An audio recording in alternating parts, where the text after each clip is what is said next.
오늘의 주제는 챕터 3장인데요. 3장 교재 다들 펴보면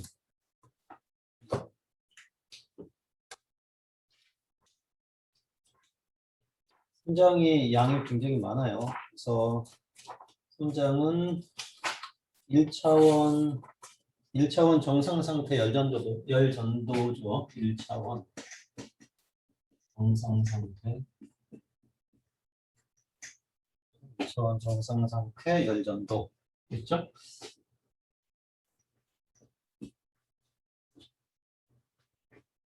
그래서 오늘 주로 배울 내용은 그 차원은 x, y, z, 뭐 r 파이, 뭐 z, 뭐 아니면 r 세타, 어떤 게 있었죠? 파이, 뭐 그런 좌표기에 따라서 쓰여지긴 할 텐데요. 1차원 한쪽 r이면 r, 뭐 한쪽 방향으로만 그 한쪽의 좌표로만 흘러가고요. 정상 상태다 보니까 시간에 따라 가지고 온도의 변화가 없는 이게 제로인 거죠. 이게 제로인 그런 상태의 그 열전도 현상을 살펴보겠다는 거죠. 3장에 들어가기 앞서 가지고 지난 시간에 했던 내용을 살짝 조금 복습을 해보면 이 2장에서는 주로 이제 전도에 대한 개괄적인 전도 열전도에 대한 전체적인 설명이 들어갔고요. 특히 이제 열 확산 방정식이 되게 중요하겠죠. 열 확산 방정식 설명을 했었어요. 전도 열전달에 있어가지고 이 열 에너지를 전달하는 매개체를 우리가 캐리어라고 한다고 했죠. 캐리어. 지난 시간에 캐리어 얘기했는데요. 특히 이제 캐리어 같은 경우에는 도체인 경우하고 부도체인 경우가 틀려졌었죠. 그래서 도체 같은 경우에 캐리어는 이제 일렉트론이었었고 전자가 이제 그 캐리어가 됐었고요. 그다음에 부도체인 경우에는 포논이라고 하는 거 있다고 했죠. 포논. 그래서 격자의 떨림을 우리가 입자로 이렇게 양자화한 그런 가상의 입자인데 그런 입자들에 의해 가지고 열 에너지가 전달된다고 했어요. 그리고 이런 일렉트론이나 이제 포논 이런 것들이 다 이제 뭐라고 그랬죠? 디퓨전, 확산에 의해서 이 에너지가 전달된다고 했어요. 확산이라고 하는 것은 서로 충돌인 거죠. 미인 프리패스라는 게 지난 시간에도 람다, 미인 프리패스 이런 게 있었어요.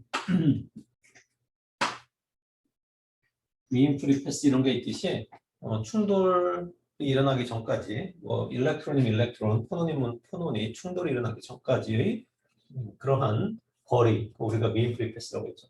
이건 도체, 부도체고요. 꼭 도체, 부도체만이 전도 현상이 발생하는 건 아니죠. 그래서 가스 상태도 있고요, 뭐 액체 상태도 있는데 이런 것들은 이 원자나 분자들이 서로 이제 디퓨전하는 원자들의 디퓨전하는 이러한 그 현상들에 의해 가지고 열 에너지가 전달되는 이걸 우리가 전도열 전달 그렇게 얘기를 했었죠. 그리고요 이와 같은 그 전도열 전달에 있어 가지고 중요한 이 파라미터 중요한 물성이 바로 그 더멀 컨덕티비티 열 전도율이라고 있어요. 열 전도율.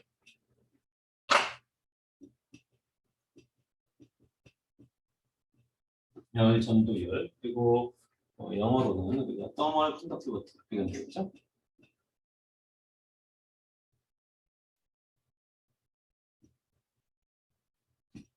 그래서 열 전도율, 더멀 컨덕티비티 이렇게 얘기하는데요. 열 전도율은 크게 온도에 따라서 이렇게 변화하는 특성이 있었었죠. 그래서 고체 같은 경우에는 딱 그렇진 않지만 약간 온도가 증가함에 따라서 감소하는 그런 현상을 보였었고요. 그다음에 기체나 액체 같은 경우에는 온도, 특히 가스, 온도가 증가에 따라서 열 전도율도 증가하는 그런 특징을 보였었어요. 이 열 전도율과 아울러 우리가 알파라는 값도 배워봤죠. 알파는 열 확산 계수, 이렇게 얘기한다고 했어요. 그래서 열 확산 계수, 정의는 러시 P분의 K 되겠죠. 그래서 어떤 물체가 열을 머금을 수 있는, 열을 보유할 수 있는 능력분의 열을 전도에 의해서 전달하는 능력, 그걸 우리가 열 합성계수, 우리가 CP분의 K 이렇게 정했어요. 그리고 이를 바탕으로 해서 우리가 열 확산 방정식이라는 걸 유도를 했었죠. 그래서 열 확산 방정식을 유도했었는데요. 이것도 중요한 요인 중 하나죠.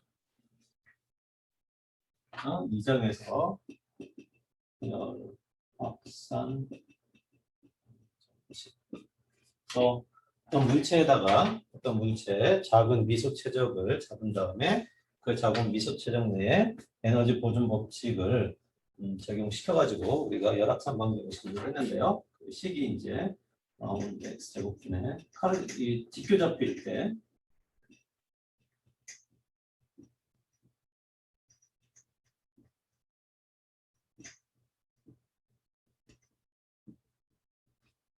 이와 같은 물론 좌표는 직교 잡힐 때 이와 같은 열 확산 방정식을 우리가 얻어낼 수가 있었죠. 그래서 여기 알파가 바로 방금 여러분들한테 설명한 열 확산 계수가 되는 거고요. 이 Q 도트는 열 발생률이라고 했죠. 어떤 재료에 있어서 내부에서 열 발생률인데 단위가 와트 퍼 미터 세제곱미터. 이거에 유니언하라고 여러분들한테 얘기를 했었어요.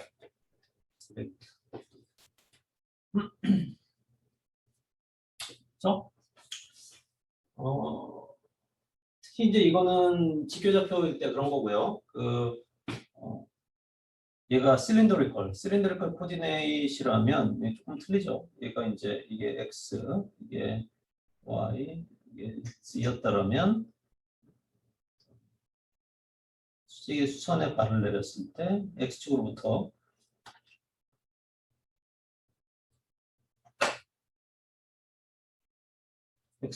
이게 이제 파이가 되는 거고요. 파이가 됐고, 다음에 높이 여기에다가 이제 수선의 발을 내면 이게 이제 z가 되는 거고요.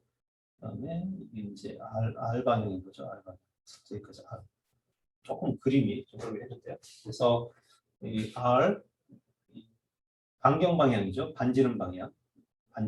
r 세타 r 파이 z 이렇게 나타나 있는 게 이제 실리너리컬 코디네이션이 됐었죠.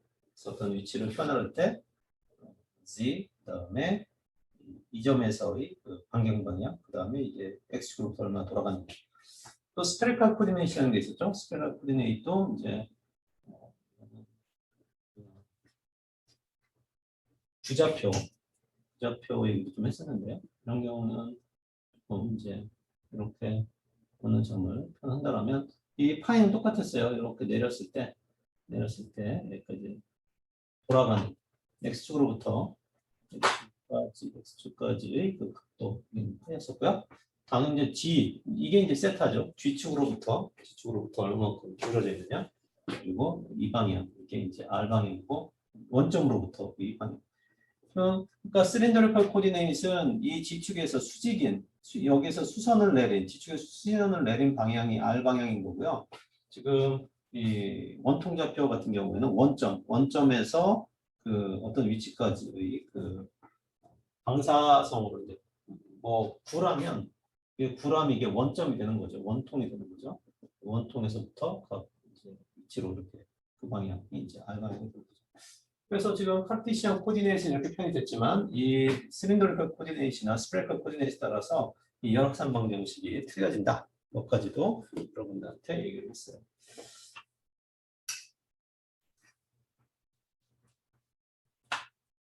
그리고 이와 같은 편미분 방정식, 이게 편미분 방정식이죠.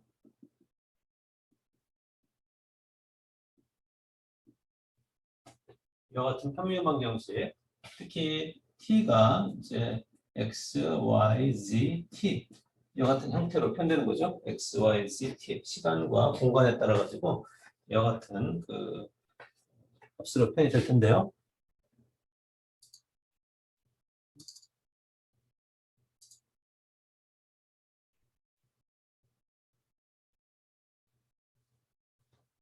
출석 체크는 다음에 할때 너무 신경 쓰지 마. t x, y, z, t 이렇게 시간과 공간에 따라 가지고 독립 변수가 지금 하나, 둘, 셋, 네 개죠. 네 개이기 때문에 이와 같은 편미분방 정식 형태로 표현됐죠. 자, 이거를 풀기 위해서는 총 6개의 바운더리 컨디션과 그 다음에 하나의 초기 조건이 필요한 거죠. 근데 경계 조건이라는 것 이제 바운더리 컨디션이라고 하기도 하고 이제 경계 조건이라고 하고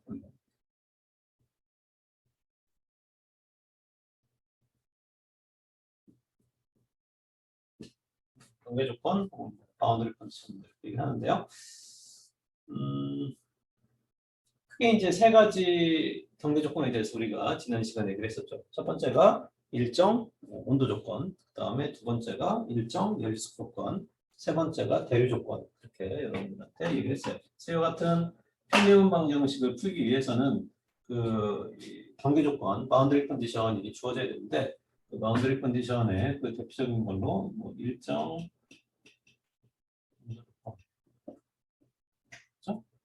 일정 온도 조건, 그 다음에 일정 연료석 고요. 그다음에 끝으로 대류 조건. 그래서 이 다른 거는 뭐 일정 온도 조건이야 뭐 한쪽 벽면이나 이 경계가 일정한 온도로 유지되고 있는 그런 상황을 우리가 뭐 일정 온도 조건 그렇게 얘기할 수 있는 거고요. 한쪽 벽면에 그 균일한 히트 플럭스 열 유속이 공급되는 이제 그런 경우가 이제 일정 연료속 조건인데요. 이거는 뭐를 포함하고 있어요? 뭐 이렇게 기호로 쓰면 이런 게 있죠. 이런 뭐를 포함하고 있어요? 그러니까 단열 조건을 포함하고 있죠. 단열 조건. 단열 조건은 히트 플럭스가 0인 조건인데요. 뭐 0도 일정한 연료속이라고 말할 수는 없지만 단열 조건, hit이 들어오고 있지 않는 그런 조건도 우리가 일정 연료속 조건에 우리가 포함해서 생각을 했었죠. 대류 조건은 벽면이 대류 열 전달이 발생하는 그러한 조건과 현상이 발생하는 그러한 경계를 우리가 대류 조건 그렇게 얘기를 했었죠.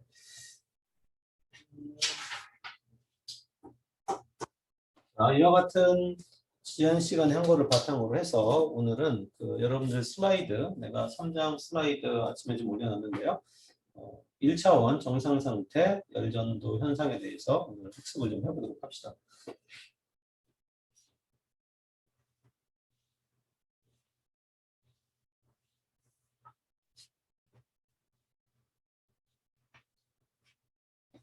자, 1차원 정상 상태 열전도 가장 처음에 나오는 예제가 바로 이와 같은 예제라기보다는 평판에서의 온도 분포 그랬죠? 평판에서 온도 분포. 그래서 슬라이드 보면요. 초점이 조금 안 맞는데 좀 기다리면 맞을 거예요. 그래서 평판에서의 온도 분포. 평판. 슬랩이라고 그러죠.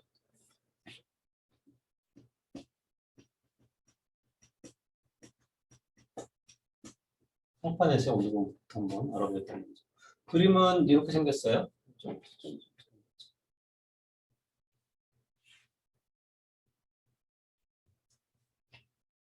자, 이와 같은 두께가 L인 평판이 있고요. 위아래로 굉장히 긴데요. 얘가 X가 0, X가 L. 그래서 두께가 L인 이와 같은 평판이 있고요. 한쪽 평면이 TS1 이렇게 유지되어 있도록 합시다. 한쪽 평면이 TS1이고요. 다음에 다른 쪽 평면이 이제 TS2 이렇게 슬라이드를 좀 보도록 해요. TS2인데 TS1이 TS2보다 커요. 그래가지고 온도를 조금 차이를 두면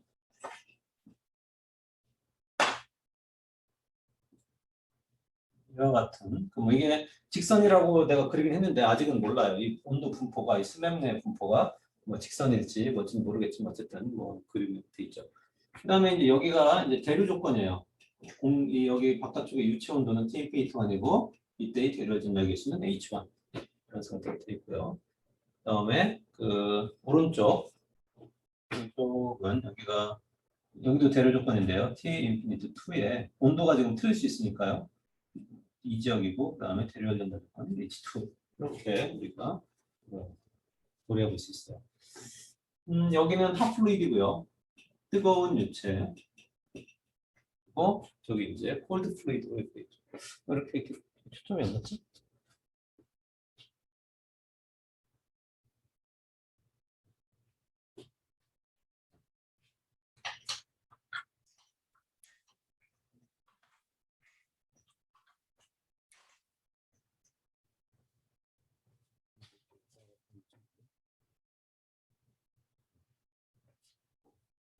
사야 되나? 자, 이게 핫 플루이드 부에는 콜드 플루이드고요. 차가운 유체 이렇게 돼 있죠. 그래서 핫 플루이드로부터 대류에 의해 가지고 이 슬랩의 왼쪽 벽면으로 열이 전달된 그 열이 전달된 게 이 벽체를 거쳐 가지고 이제 얘는 차가운 유체죠. 이쪽 벽면에서 차가운 유체로 또 열이 지금 빠져나가는 그런 현상이에요. 근데 얘가 지금 정상 상태인 거죠. 이거 지금 정상 상태. 정상 상태라고 하는 것은 시간에 따라 가지고 그 정상 상태라고 하는 것은 시간에 따라 가지고 그 온도가 변화하지 않는 그런 걸 우리가 정상 상태라고 하죠.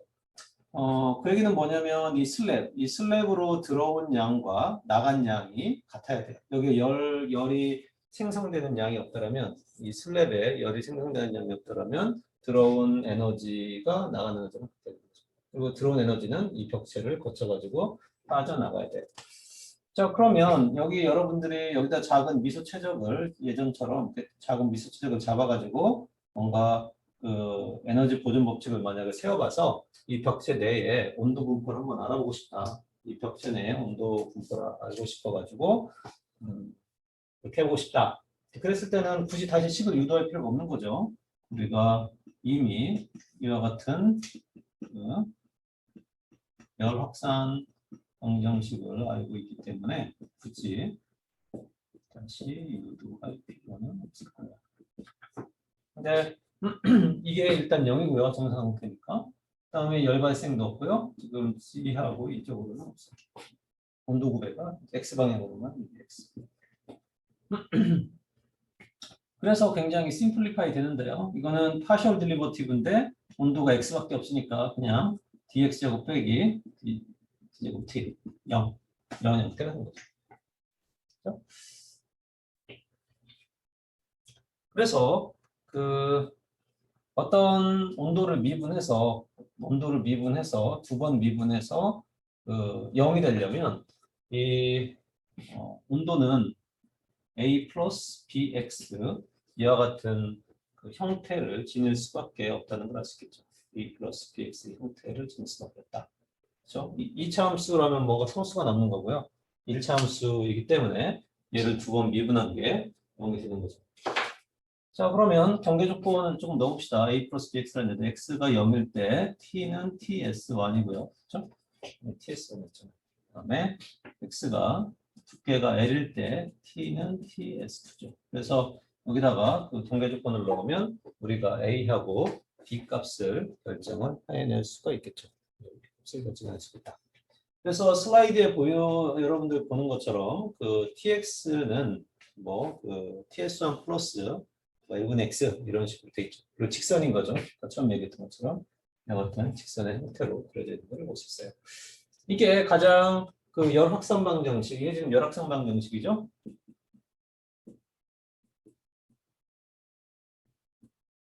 열 확산 방정식을 우리가 두 개의 경계 조건을 이용해 가지고 온도 분포를 한번 구해본 가장 단순한 그런 문제라고 우리가 생각해 볼 수 있어요.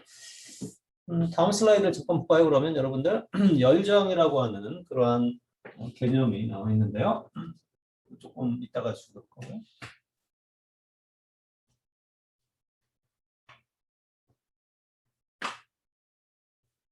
열저항 다음 슬라이드를 보면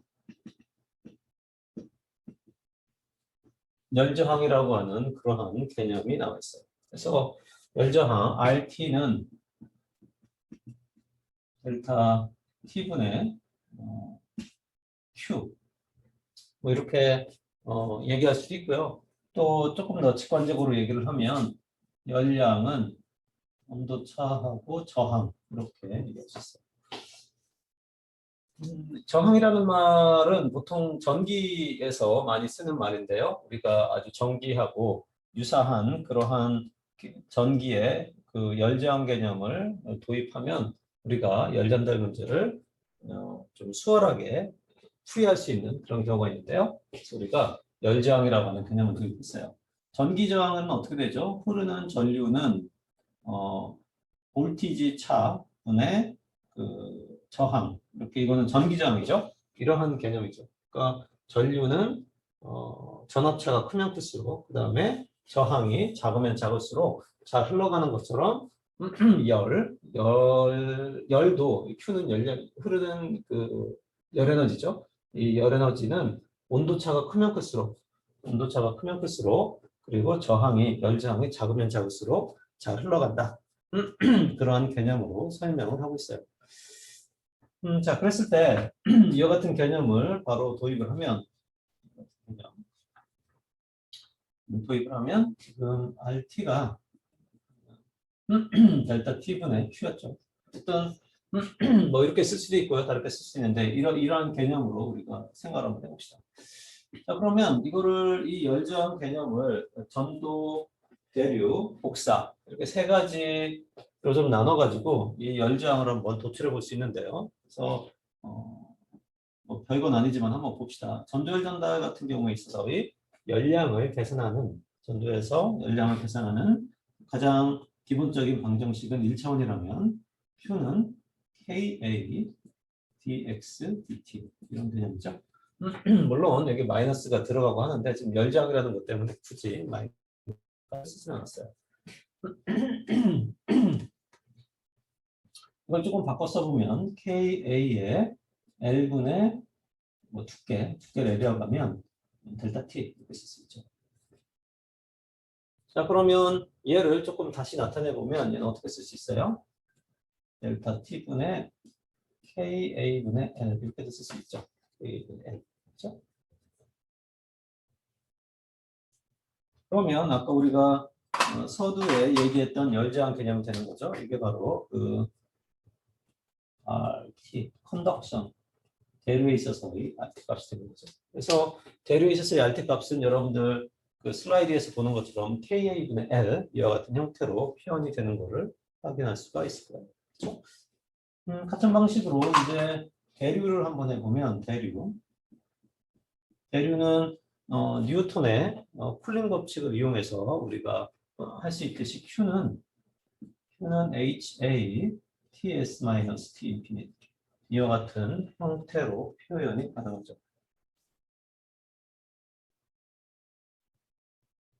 자, 그러면 이게 TS 빼기 T 인피니티 어떻게 보면은 온도 포텐셜이 되는 거죠. 이게 델타 T인 거죠. 그럼 얘를 다시 정리를 하면 델타 T분의 HA분의 1 이렇게 쓸 수 있죠. 그래서 위에는 포텐셜이 되는 거, 온도 차이에 의한 온도 차가 되는 거고 밑에는 어떤 저항적인 개념인 거죠. 이게 열 에너지니까. 그래서 이 부분이 이제 대류에 있어서는 R 더멀 리스턴스 컨벡션 하면 되는 거죠.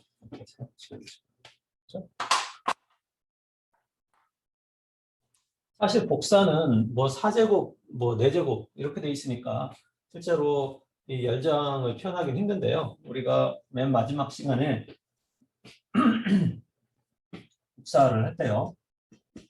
복사열 전달할 때 HR이라고 하는 개념을 조금 도입을 했었죠. 그래서 복사에 의한 열 전달량은 HR 에어리어의 TS 마이너스 서피스 마이너스 T 서라운드 이런 식으로 기술이 가능했었어요. 그래서 HR은 조금 복잡했지만 입실론에다가 시그마 뭐 TS의 제곱 플러스 T 서라운드의 제곱 TS 마이너스 T 서라운드 플러스 이와 같은 게 이제 HR이었었죠. HR. 이거를 HR로 통째로 놓고 생각한다면 이것도 마찬가지로 열저항 개념을 도입할 수 있는데요. 위에 TS 빼기 T 서라운드가 이제 델타 T가 되는 거고요. T분의 마찬가지로 HRA분의 1 해서 이거가 이제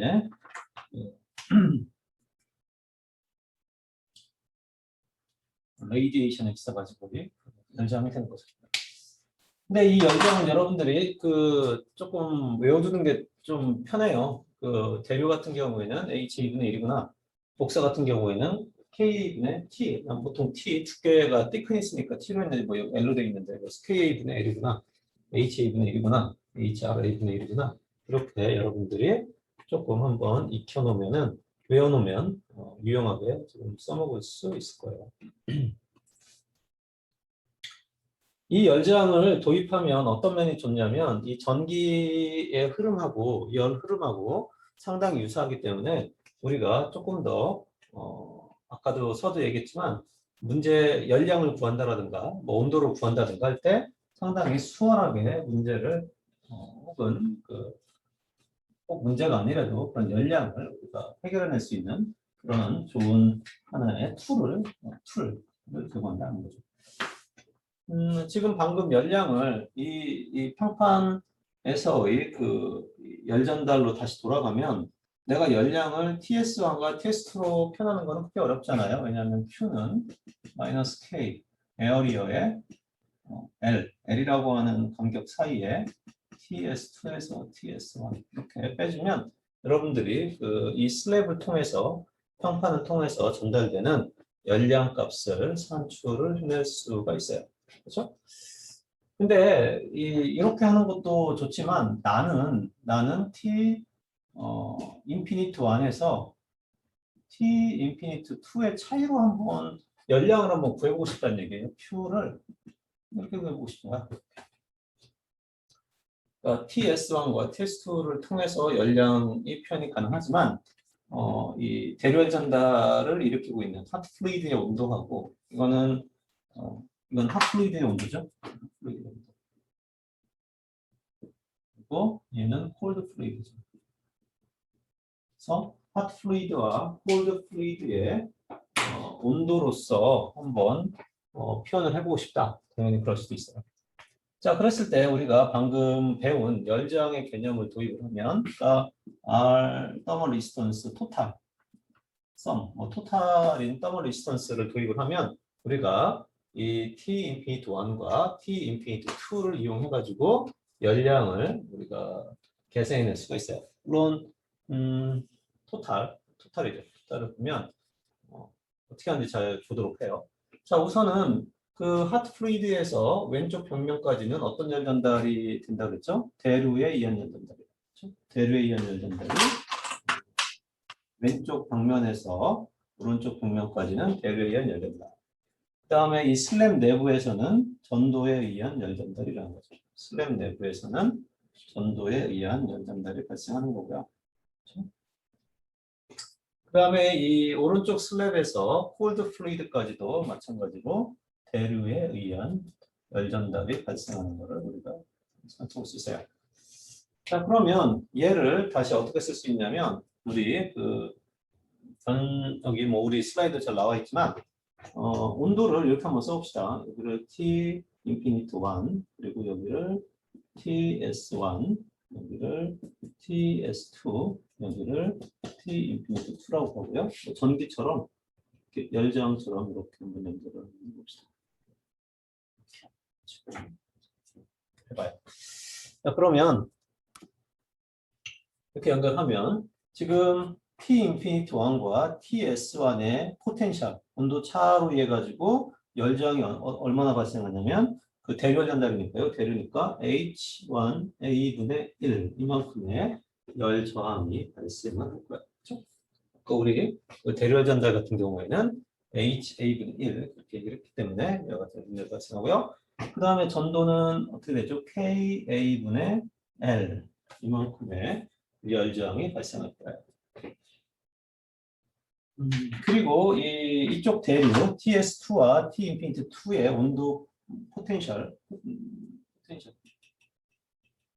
뭐 위치 에너지 아니면 뭐 어떤 거죠? 그래서 이런 차이에 의해 가지고 발생하는 열량은 이거에 의한 그 더멀 레지스턴스 열장은 H2 대류에 의한 거니까.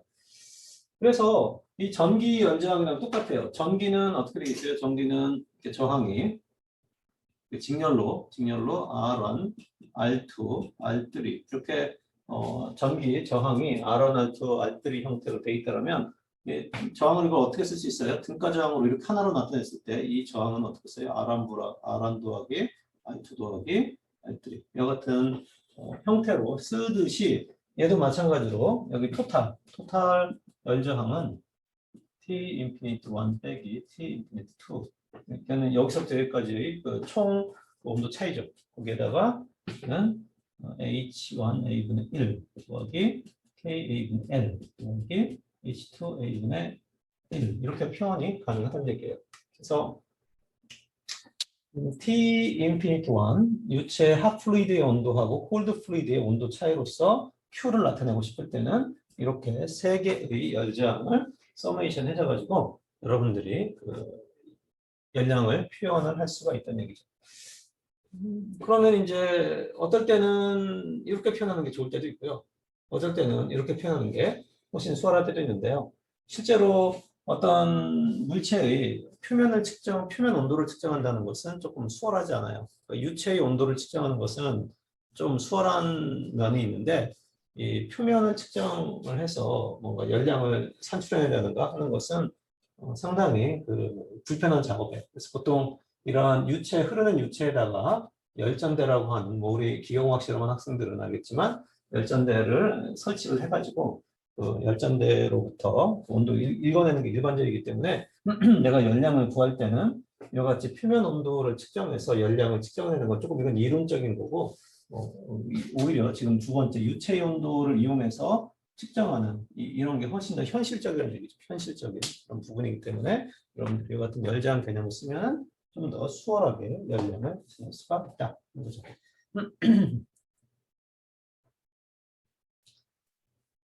다음 슬라이드를 보면 다음 슬라이드는 이제 복합 재료로 되어 있죠. 복합 재료로 되어 있는데 뭐 내나 똑같아요. 나 똑같은 내용이어가지고 뭐 굳이 뭐 설명할 거는 아닌데 하나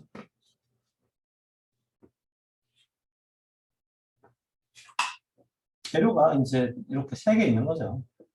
A, B, C. 그래서 이거는 더멀 컨덕티비티가 KA, KB, KC. 여기는 당연히 T 인피니트 1에서 뭐 H1 있고요. 여기는 T 인피니트 4인가요? H4. 이렇게 해가지고 이쪽은 대류, 전도, 대류 이렇게 현상으로 이루어져 있어요.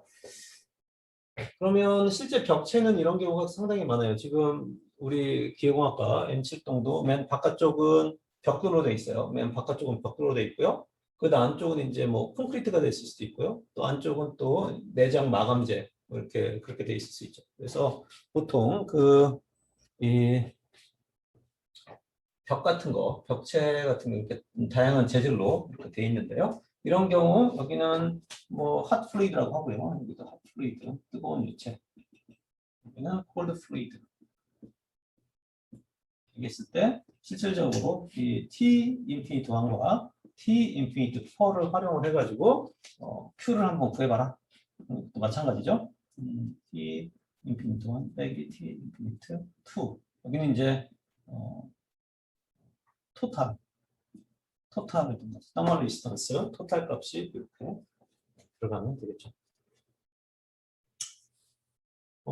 이거는 실질적으로 어디에 이런 계산이 많이 쓰이냐면 건물의 냉방 혹은 난방 부하를 계산할 때 건물의 냉방이나 난방 부하를 계산할 때 여름철에 지금 그 뜨거운 공기하고요. 그다음에 안쪽에 에어 컨디셔너가 이렇게 차갑게 돼 있으면 벽체를 통해서 얼마만큼의 바깥쪽에 있는 그러한 열이 들어오는지 이제 어떤 그런 부분을 실제로 컴퓨터 프로그래밍이 돼 있는 걸로 해가지고 계산을 하는데요. 이제 그런 경우에 벽체의 뭐 열 전달량 뭐 그런 거를 구할 때 많이 사용되는 그러한 내용 중에 하나이죠. 자, 이걸 또 어떻게 더 표현을 하냐면 이거는 UA라고 하는 새로운 어떤 양을 도입하는데요. 그래서 이 UA를 총괄 열전달 개수라고 해요. 이 U 값만 이건 에어리어고요. 이 U를 총괄 열전달 개수라고 합니다. 꼭 알아두도록 해요. 자주는 아니라도 이제 계속 앞으로 나올 내용이고 중요한 사항이기 때문에 총괄이란 말 알죠? 총괄 열전달 개수라고 한다. 영어로는 overall heat transfer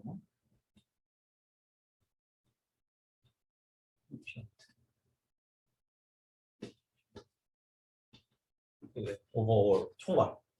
그러면 이거 두 개가 등가니까 실제로는 이 UA분의 1, UA를 역수로 취해준 놈이 또 R 토탈 이렇게도 표현이 가능한 거예요. 나중에 이제 많이 보게 될 텐데요. 이렇게 표현하는 것도 가능하다. 그래서 우리 책에도 슬라이드에도 이와 같은 내용들이 있죠. 물론 얘 열저항들은 여러분들 그 슬라이드에서 보는 것처럼 똑같아요. KAA분의 LA. 두께가 LA네요. LA고요. 여기 두께가 LP. 두께가 LC면 KA 에어리어 분의 LA, KB분의 KBA분의 LB, KCA분의 LC 이렇게 열저항이 있으니까요. 아예 토탈에 대한 구성원은 대류 KA에 의한 A 재질에 의한 거, B 재질에 의한 거, C 재질에 의한 거 더하기 이쪽 대류 이렇게 더해주면 슬라이드와 같은 형태로 표현이 되는 것을 우리가 확인할 수 있겠죠. 그 다음에 그 다음 슬라이드를 보면 직렬, 병렬의 열저항 계산 이렇게 돼 있어요. 직렬로만 어떻게 뭐 전기회로처럼 얘기하다 보니까 뭐 직렬, 뭐 병렬 얘기하는데요. 가끔씩은 열이 이렇게 한쪽 방향으로만 흐르는 게 쭉 흐르는 게 아니라 지금 그 그림에서 보는 바와 같이 이렇게 있는데요. 도중에 재료가 이렇게 좀 틀려요. 재료가 틀려졌어요. T1이고요. T2. 그리고 여기 재료가 2. 그다음에 F. 이러한 재료들로 돼 있어요. 그래서 열은 일단 1차원이에요. 한쪽 방향으로만 흘러가요. 한쪽 방향으로만 흘러가는데 그 열의 흐름이 E까지 도달한 열이 F하고 G로 나눠져서 같이 흘러가죠. F하고 G로 나눠져서 흘러가고 이 서로 나눠져서 흘러간 열이 다시 H로 들어가가지고 이 온도차 T1에서 T2에 해당되는 것만큼 이제 그 온도차에 가지고 열이 흘러가게 되는 거죠. 그런데 그 전기 저항도 똑같죠. 전기도 뭐 예를 들어서 이렇게 저항이 있고요.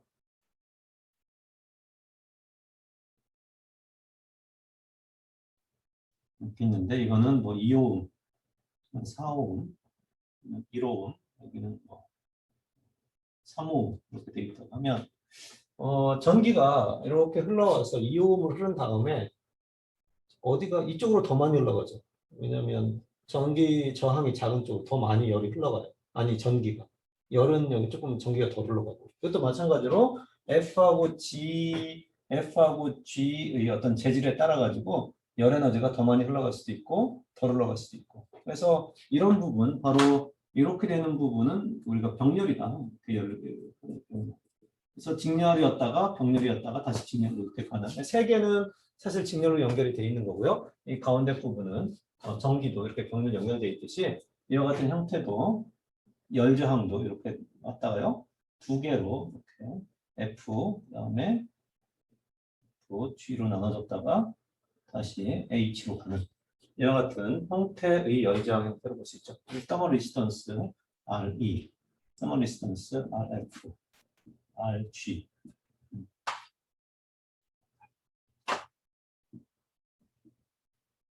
RH 있어요.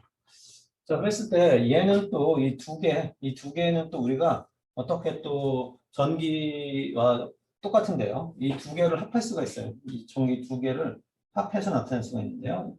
저항의 개념으로 합할 수가 있는데 어떻게 보냐면 R 썸분의 1은 이 부분만 얘기해요. R 썸분의 1은 RF분의 1 더하기 RG분의 1. 그렇죠? 전기랑 똑같죠. 이것도 어떻게 보여요?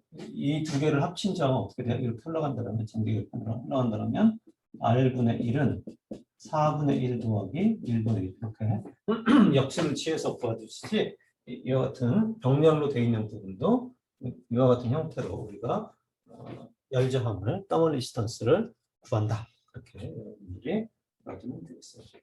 열이 나눠져서 흘러가는 거죠. 재질이 틀려졌기 때문에 열이 나눠져서 흘러가는 이런 특징은 우리가 병렬적 연결 이렇게 얘기할 수 있다는 얘기죠.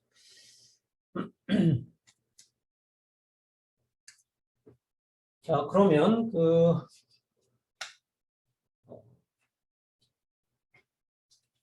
지금까지 배운 내용을 바탕으로 해서 예제 3.2를 잠깐 한번 볼까요? 예제 3.1. 그래서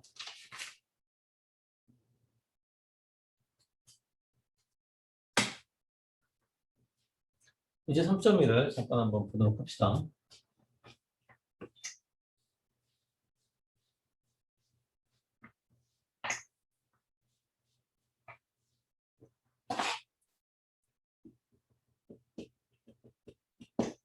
예제 3. 아이고.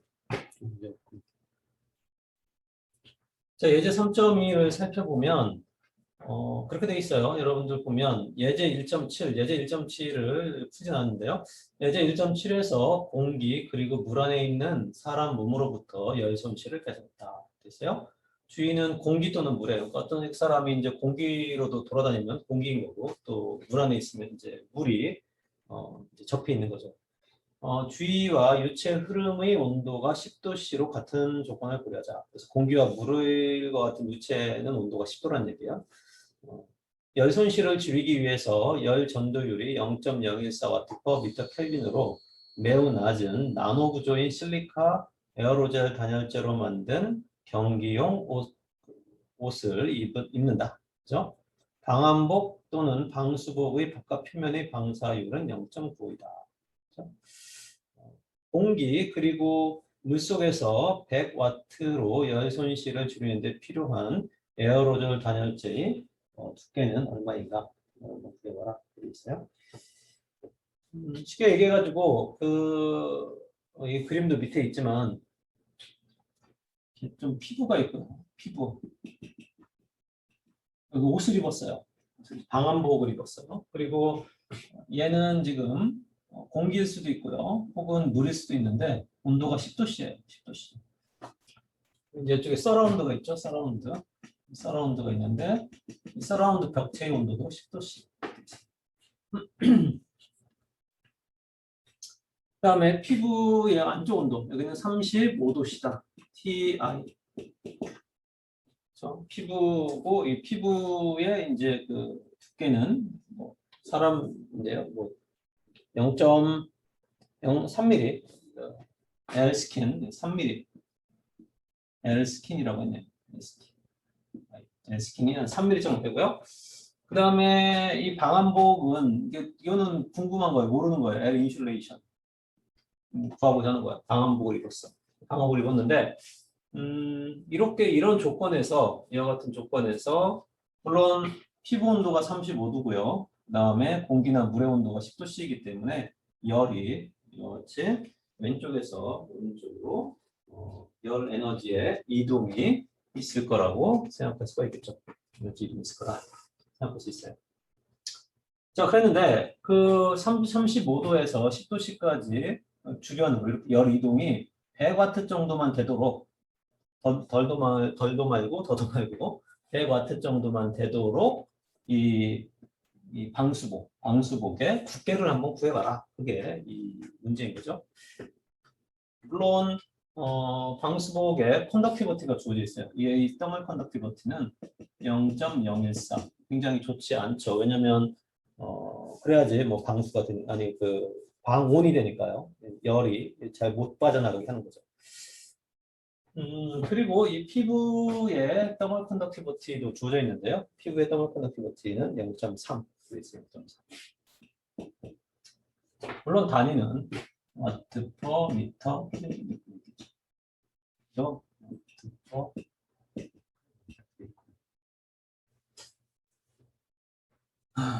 자, 그래서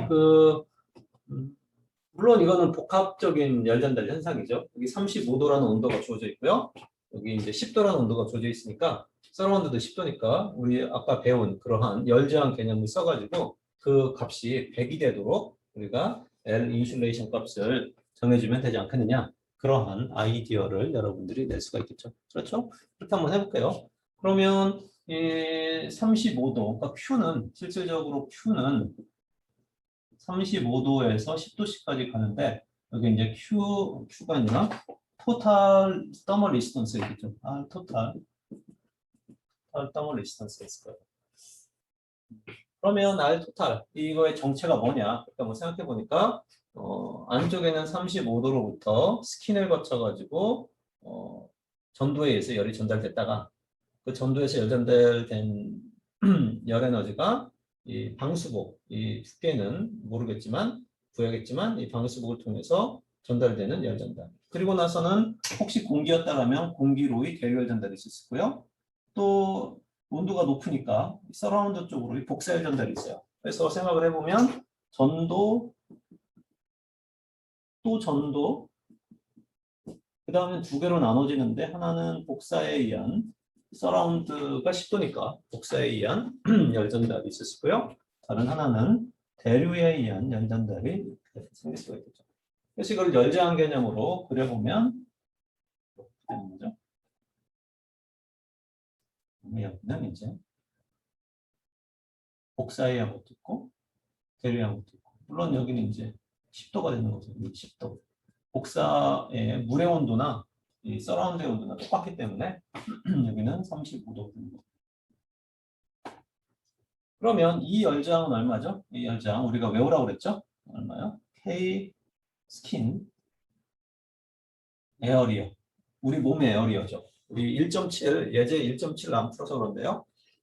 몸의 에어리어는 1.8 제곱미터 뭐 그렇게 표현하라고 돼 있어요. 그런 식으로 돼 있어요. 그다음에 스킨의 두께 L 스킨 3mm짜리죠. 스킨의 두께. 그다음에 인슐레이션이 있죠. 인슐레이션. 그래서 얘는 지금 K 인슐레이션. K 인슐레이션은 0.014요. 거기 에어리어. 뭐 물론 방한복이 굉장히 얇기 때문에 우리 몸의 그 면적하고 방한복의 면적은 서로 같다. 이렇게 계산할 수가 있겠죠. 그다음에 L 인슐레이션.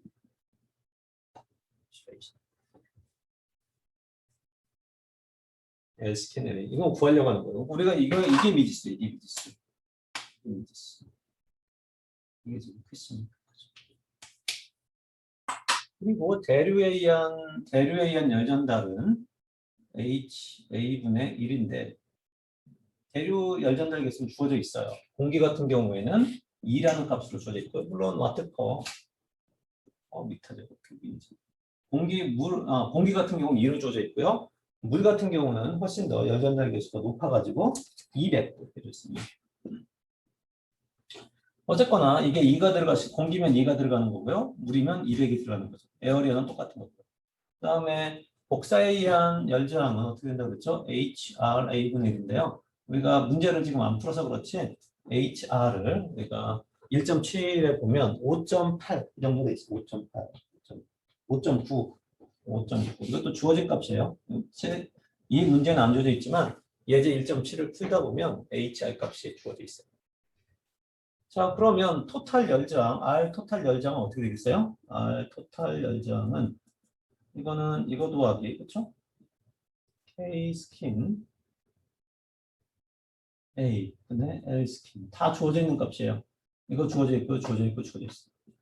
그다음에 이것도 직렬이니까 이렇게 열이 빠져나가니까 그다음 구할 게 뭐냐면 K 인슐레이션 또 주어져 있죠. 그다음에 에어리어 이것도 주어져 있고요. 이거는 퀘스천 마크예요. 빨간색으로 습관 구해야 되는 거니까.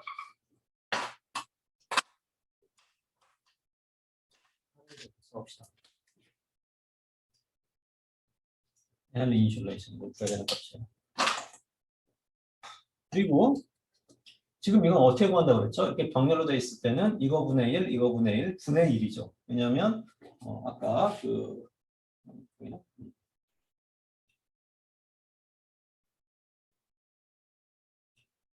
이렇게 해서 빠져나간다면 RT1, 더블리스는 T2라면 이거에 대한 등값은 RT1분의 1 더하기 RT2분의 1 이렇게 되죠. 그러니까 여기는 조금 더 복잡하긴 하지만 뭐가 내나 그게 그건데요. 이거 보면 그대로 한번 써볼게요. HRA분의 1분의 1 그렇죠? 뭐 물론 HRA가 되는데요. 더하기 HA 1분의 1 이거를 다시 역수를 취해준 이러한 값이랑 우리가 같아진다는 것을 확인이 가능하겠죠. 물론 이거분의 1분의 1이니까 얘는 HRA가 되는 거고요. 얘는 HA가 되는 거죠. 정리하다 보면. 자, 그러면 결과적으로 이 R 토탈이 어디로 들어가는 거예요? 여기로 이렇게 들어가는 거죠. 토탈이 여기로 들어가는 거고 이게 지금 100이죠. 100. R 토탈이 100이에요. 100와트만큼만 빠져나가라고 했으니까. 자, 그러면 100이라는 거 주어져 있고요. R 토탈의 미지수가 딱 하나밖에 없어요. 그냥 여러분들 계산 가능하겠죠? 내가 뭐 직접 풀진 않겠지만 R 토탈 이게 100이고요. R 토탈이 이렇게 주어져 있는데 R 토탈의 미지수가 딱 하나예요. 이것만 여러분들 보시면 돼요. 다만 주의할 건 뭐냐면 뭐 단위가 밀리미터인 경우도 있고요. 뭐 센티미터인 경우도 있고 있지만 단위는 다 뭐로 통일시켜야 되냐면 미터 단위로 다 통일시켜야 돼요. 미터 단위로 통일시키지 않으면 굉장히 엉뚱한 결과가 나올 수 있어요. 그래서 여기도 3mm라고 하면 이것도 미터 단위로 통일시켜야 되는 거예요. 뭐든지 MKS 단위, 그래서 미터, 킬로그램, 그다음에 초 이런 식으로 다 통일을 시켜가지고 여러분들이 계산을 해주면 정확한 값이 도출이 될 거예요. 지금 11시 21분인데요. 잠깐 조금만 휴식했다가 계속하도록 하고요. 여러분들은 이 문제를 조금 한번 풀어시고 화장실 갔다 온 학생들 갔다 와서 좀 한번. 자, 여러분들 계속해서 그러면 또 갑시다.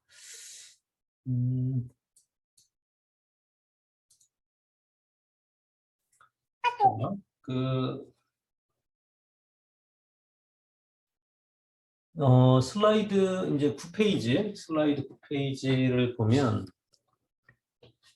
이제 반지름 방향계라는 게 있는데요. 반지름 방향계 슬랩 이제 투판에 대한 부분을 끝냈고요. 반지름 방향계는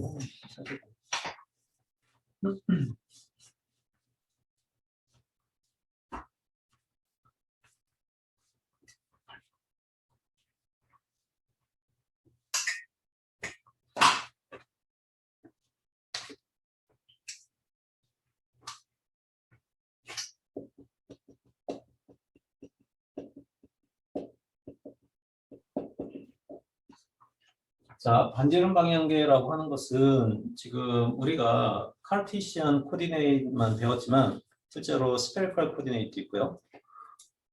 문서가 있죠? 스페리컬 코디네이트 있고요. 그 다음에 실린드리컬 코디네이트 있죠. 그래서 특히 이제 그런 경우 응용 범위가 주로 어디에 있냐면 열전달의 많은 현상들은 내 얼굴이 하나도 안 보이네. 너 얼굴도 한번 보여줄까? 열전달의 많은 현상들은 관 같은 데서 많이 일어나죠. 튜브, 약간 파이프에서 많이 일어나는데 그리고 뭐 가끔씩은 동그란 공 형태도 있고요. 그 같은 파이프에서 대부분의 많은 열 손실, 열량 그런 것을 계산할 일이 많아요. 근데 파이프는 대표적으로 실리더 형상이죠. 대표적으로 실리더 형상이고요. 이런 파이프 유동 같은 경우에는 카르티시안 코디네이트로 그 열 전달량을 계산하는 것보다는 우리 여러분들 슬라이드에 있는 것처럼 실린더리컬 코디네이트로 그 열 전달 양을 한번 산출해 보는 게 상당히 유용하다, 수월하다는 거죠. 그림을 한번 그려볼까요? 그림을 예를 들어가지고 지금 똑같은 문제인데요. 이렇게 이제 파이프가 있죠. 파이프의 내경이고요. 실제로 파이프는 어느 정도 두께를 가지고 있기 때문에 이런 형태로 되어 있었다고 합시다. 이상한데요? 그리고 중앙으로부터 안쪽 벽까지 이거는 지금 두께가 이만큼 이제 두께인 거죠.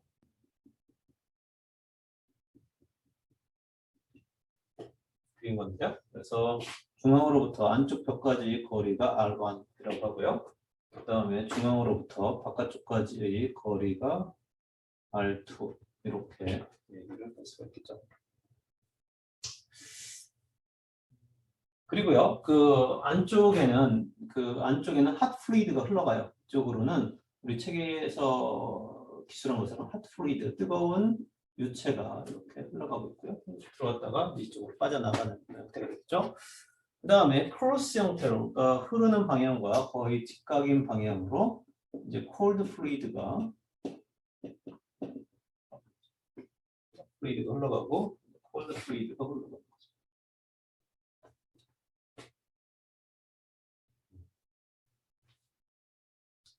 그리고 핫플루이드의 온도는 지금 T 인피니트 1, 아까처럼 T 인피니트 1도 되어 있고요. 콜드 플루이드의 온도는 T 인피니트 2.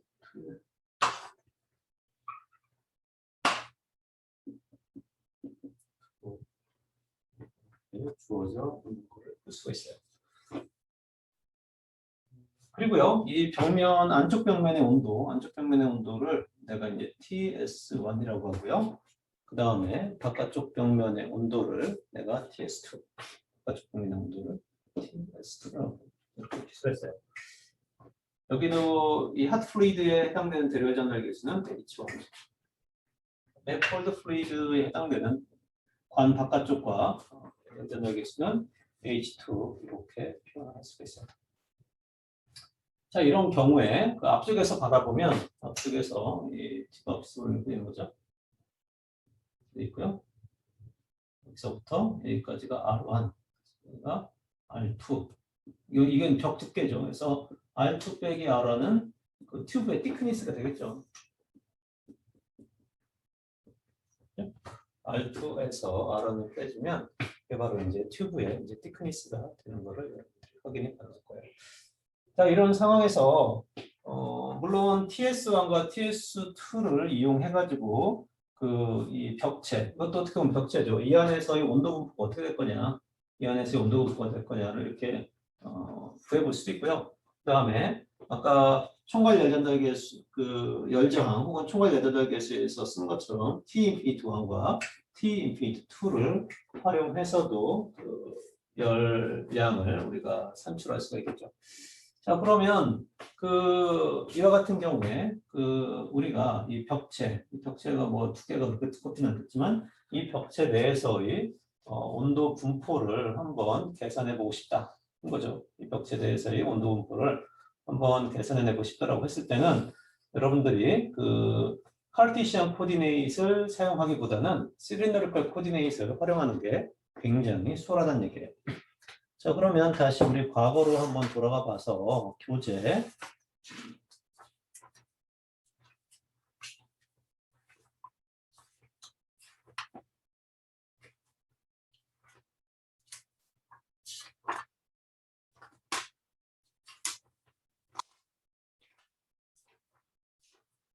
몇 페이지죠? 여기 있네요. 2.2식 2.2식이 아니라 2.26식이죠. 2.26식 2.26식을 한번 펴보도록 해요. 2.26식을 한번 봐요. 페이지는 76페이지. 76페이지 보면 써보면 R분의 1에 라운드 R분의 라운드 KR에 라운드 R분의 라운드 T 이렇게 되어 있죠. 그리고 다른 건 이제 파이에 관한 부분이에요. 파이. 그리고 얘는 이제 Z에 대한 부분이고 여기는 Q가 있고요. 여기는 라운드 T 이렇게 돼 있죠. 다 쓰지는 않았는데요. 다 쓰지 않았어요. 쓰지 않았는데 파이라고 하는 부분은 열이 지금 빨간색 파이에 해당되는 부분은 열이 이렇게 흘러가는 경우죠. 이렇게 혹은 이렇게 이쪽을 따라가지고 흘러가는 부분이 이제 파이인 거고요. Z라고 하는 것은 위아래로 흐르는 거죠. 위하고 아래. Q는 열발성이고요. 정상 상태가 있고요. 근데 지금 이 온도가 균일하고 안쪽 온도가 TS1으로 균일하고 바깥쪽 온도가 TS2로 균일하다면 얘가 이렇게 열이 흘러갈 이유는 없어요. 다 등원선이 다 똑같이 이렇게 그려지기 때문에 이렇게 그려지죠. 그래서 이쪽 방향으로 열 전달은 발생할 수 없고요. 위아래도 마찬가지죠. 위아래로도 파이프 앞뒤로 지금 열이 발생하지. 남는 거는 이게 바로 영인 경우죠. 그러면 이게 0이 되려면 이게 뭐가 돼야 돼요? 이만큼이 이제 상수가 되면 되는 거죠. KR의 라운드 R분의 라운드 T가 어떤 성수, 콘스턴트면 되고요. 경계 조건이 지금 두 개가 있어요. 경계 조건이 두 개가 있는데요. 이게 콘스턴트라면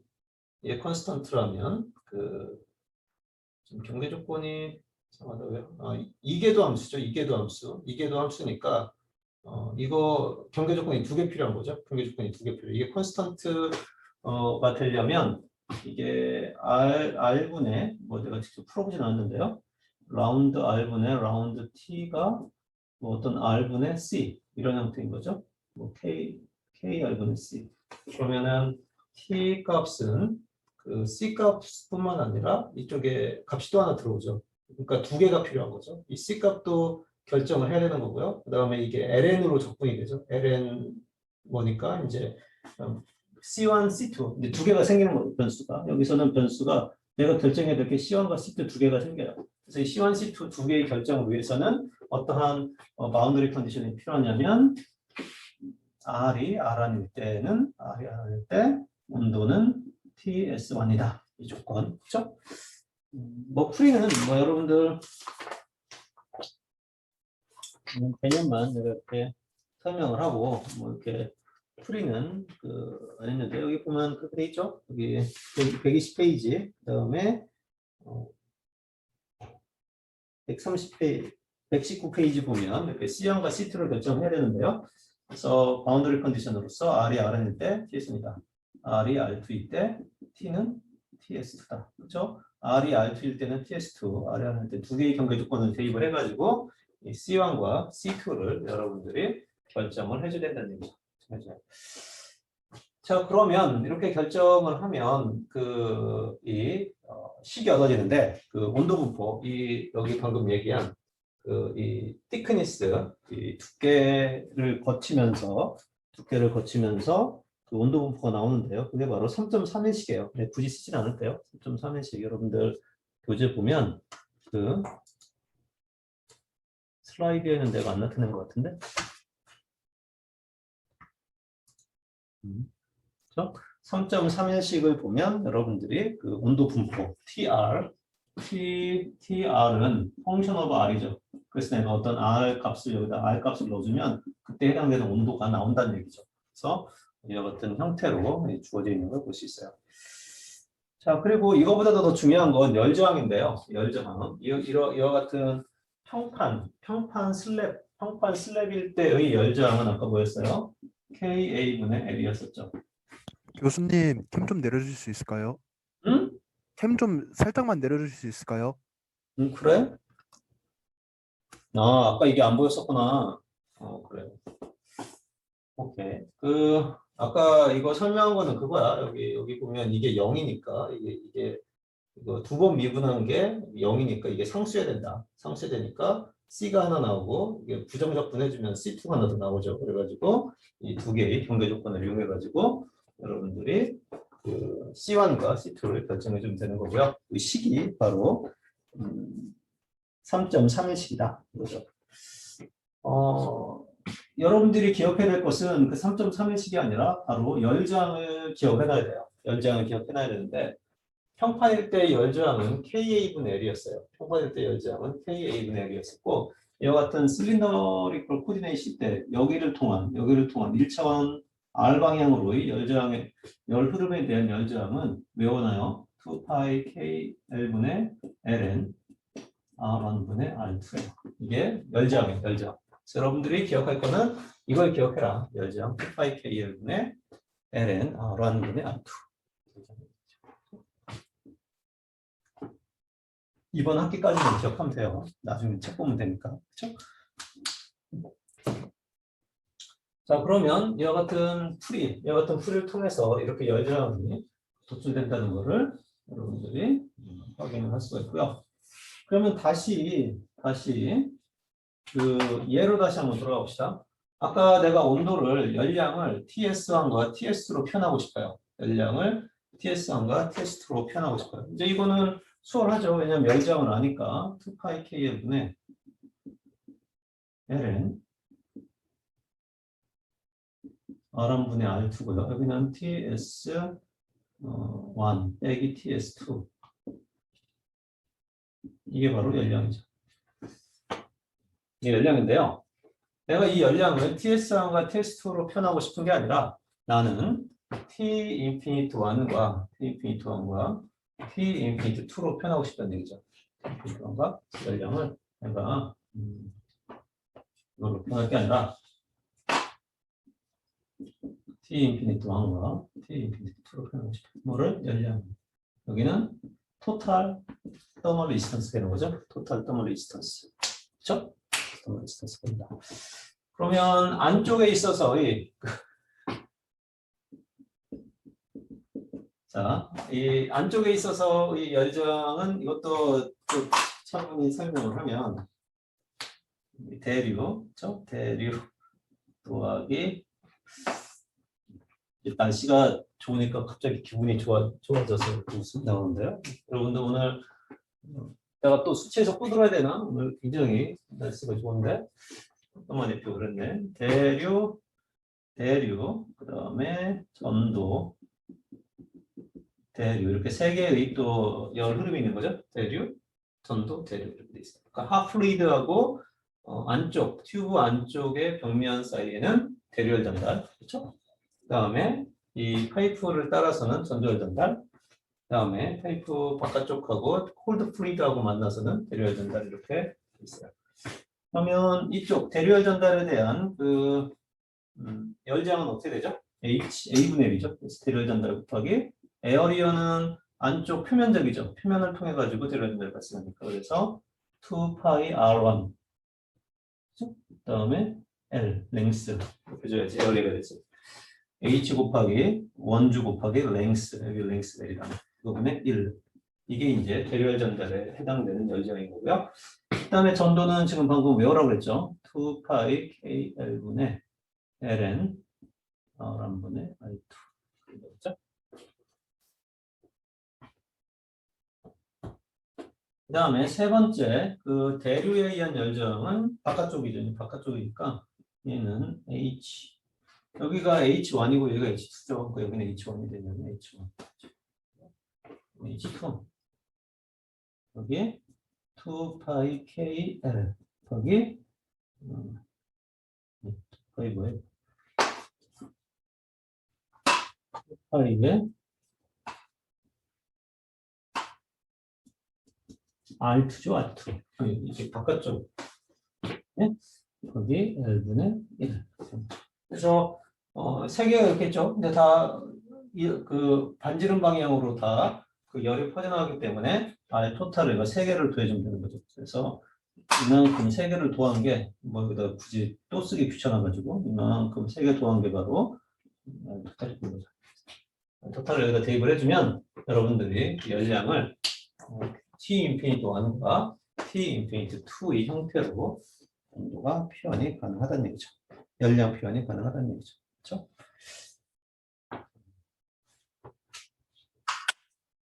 그리고요,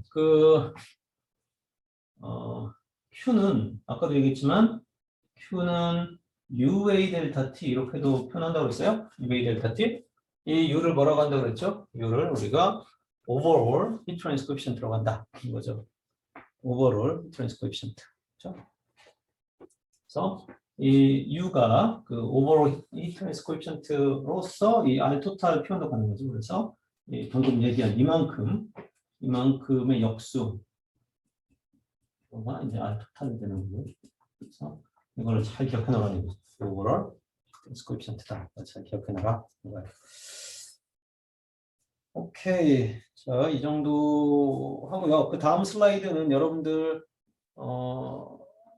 반경계에서 이 복합재료, 그죠? 우리 슬라이드 10번째 장 이렇게 보면 반경계 방향인데 재료가 여기도 이거는 튜브인데 이 튜브 바깥쪽에 뭐 인슐레이션을 쌓을 수도 있고 뭐 다른 재질도 쌓을 수 있죠. 아까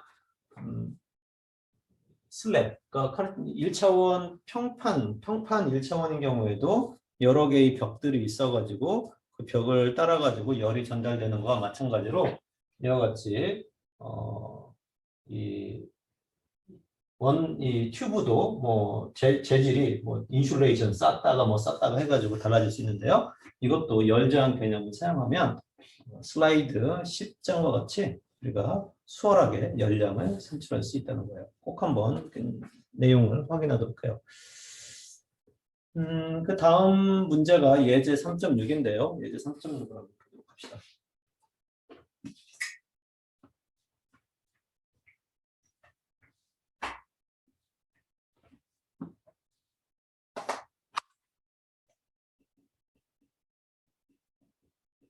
예제 3.6은 보면 한번 보도록 해요.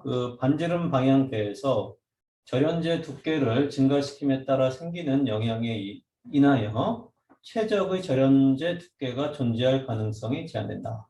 그렇죠? 튜브가 있는데 그 튜브는 보통 단열재로 많이 썼죠. 튜브 같은 경우에 단열재로 많이 썼는데요. 그 튜브 이 단열재를 이렇게 쌓을 때 문제가 이제 최적의 그 두께가 존재하는 거죠. 어떤 튜브를 단열재로 쌓을 때 단열재 두께가 최적인 단열재가 있어가지고 이렇게 딱 하면 열 손실이 가장 적어지는 그러한 절연재 두께가 존재할 거냐. 왜 그런 생각을 했냐면 두 가지 상반적인 현상 때문에 그래요. 하나는 그 단열재 두께를 증가시키면 그 단열재를 통한 전도열 전달은 당연히 감소하겠죠. 당연히 감소해요.